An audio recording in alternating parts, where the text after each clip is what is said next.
দৰঙৰ দলগাঁৱৰ ৩ নম্বৰ কছাৰী ভেটিটোপ গাঁৱৰ ৰাইজে নাপালে এটোপাল বিশুদ্ধ পানী। জলজীৱন হৈ পৰিছে ধনজীৱন। ৰাজ্য চৰকাৰৰ জনস্বাস্থ্য কাৰিকৰী বিভাগৰ অধীনস্থ জলজীৱন মিছনৰ পৰা ৩ নম্বৰ কছাৰী ভেটিটোপ গাঁওবাসীয়ে নাপালে এটোপাল পানী। দৰঙৰ দলগাঁও বিধানসভা সমষ্টিৰ অন্তৰ্গত শিলবৰী গাঁও পঞ্চায়তৰ অন্তৰ্ভুক্ত ৩ নম্বৰ কছাৰী ভেটিটোপ গাঁৱৰ এই পানী যোগান আঁচনি হৈ পৰিছে অকল বিনামূলীয়াকৈ চাব পৰা এটা কীৰ্তিচিহ্ন স্বৰূপ। আছে আঁচনিৰ নাম ফলক, আছে আহিলা পাতি, কিন্তু নাই কাৰ্যক্ষমতা। সিদিনা পৰ্যায়ক্ৰমে কিছু কাম সম্পন্ন কৰি অচল কৰি পেলাই থৈছে এই পানী যোগান আঁচনি। ঠিকাদাৰ দীপক গটছা, অভিযন্তা দীপাংকৰ শইকীয়া, উপ ঠিকাদাৰ ঝা এই ৩জন আছিল মূল ব্যক্তি। এওঁলোকে কি কাৰণত জলজীৱন মিছনৰ আঁচনিটো কাৰ্যক্ষম কৰি জনসাধাৰণক আজিৰ তাৰিখলৈকে এটোপাল পানীৰ যোগান দিয়াব নোৱাৰিলে চৰকাৰীভাৱে জলমিত্ৰ নিযুক্তি দিছেনে? যদি দিছে তেন্তে প্ৰশিক্ষণ লৈছেনে? ৰাজ্যৰ ভিন্ন প্ৰান্তৰ জলজীৱনত হোৱাৰ দৰে ৩ নম্বৰ কছাৰী ভেটিটোপ গাঁৱৰ এই পানী যোগান আঁচনিটোত কৰবাত দুৰ্নীতিৰ ঘ্ৰাণ লুকাই আছে নেকি বুলি ৰাইজে প্ৰতিক্ৰিয়া ব্যক্ত কৰিছে।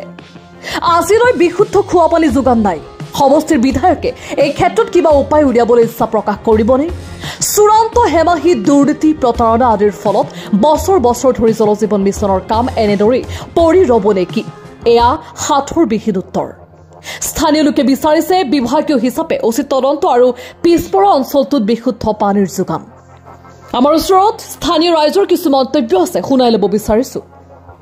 প্ৰথম কথা হ'ল যে আমাৰ মোৰ ৩ নম্বৰ কছাৰী ভেটিটোপ গাঁৱৰ যিখন আঁচনি আছিলে ৰাইজে আমি কোনো সুবিধা পোৱা নাই। মাত্ৰ নামমাত্ৰ স্কিমটো বনাই এনেকৈ যধে মধে পেলাই থৈ গুচি গ'ল ঠিকাদাৰ। ইয়াৰ কোনো অন্ত নাই। গতিকে আমিতো সাংবাদিক বন্ধুসকলৰ জৰিয়তে চৰকাৰ তথা প্ৰশাসনক আমি কাতৰ আহ্বান জনাম যে আমাৰ ৰাইজৰ চৰকাৰে প্ৰাপ্য যিখিনি সুবিধা দিছে এইখিনি আমি পাব লাগে।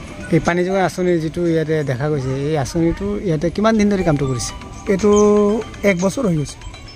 বাকী আপোনালোকৰ পঞ্চায়তৰ নাম কি?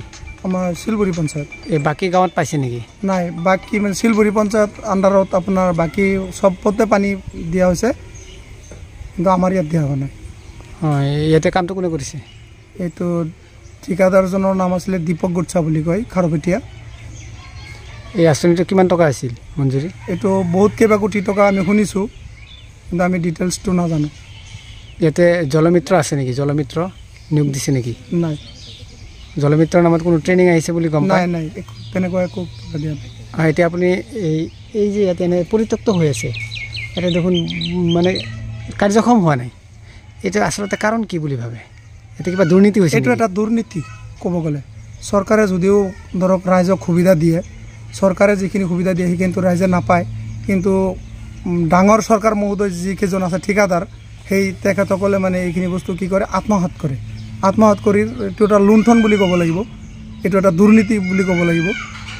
সেয়া আৰু ৰাইজক মাৰি খোৱাটো এইটো এটা সিহঁতৰ কিবা বুলি ভাবে। আপোনালোকে কি ৰাইজে কিন্তু ঠিকাদাৰক সোধাও নাই যে আপোনালোকে কিমান টকাত কামখিনি পাইছে বা পোৱা নাই।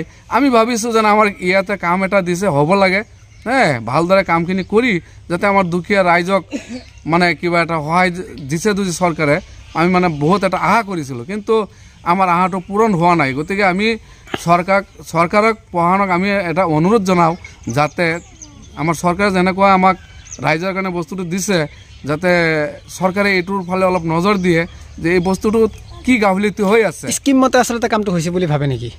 স্কিমমতে হ'লেতো আমি পানী পালোই হ'লে এতিয়ালৈকে, কিন্তু কামখিনি হোৱা নাই নেকি?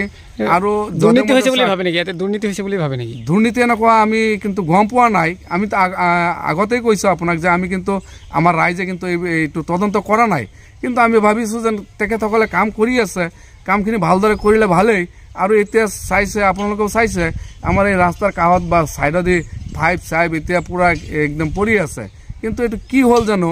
এইটো সেইকাৰণে আমি চৰকাৰ প্ৰশাসনক এটা দাবী জনাওঁ যে উচিত এটা তদন্ত দি পেলাই ইয়াতে কি আছে এইটো বিচাৰি কিন্তু ওলাব লাগিছিলে। এইটো কাৰণে কৈখিনি আমি news desk report, Suhana live.